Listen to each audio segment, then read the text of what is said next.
Cine ești? De ce ești aici? Ce ești sau ce vrei să fii? Ce sunt? Un început. Un început de drum, de om, care poate va ajunge undeva.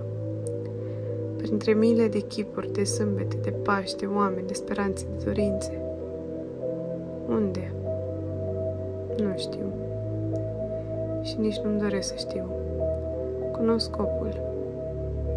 Nu știu destinația și nu știu cum va fi. Dar pentru asta mă aflu aici.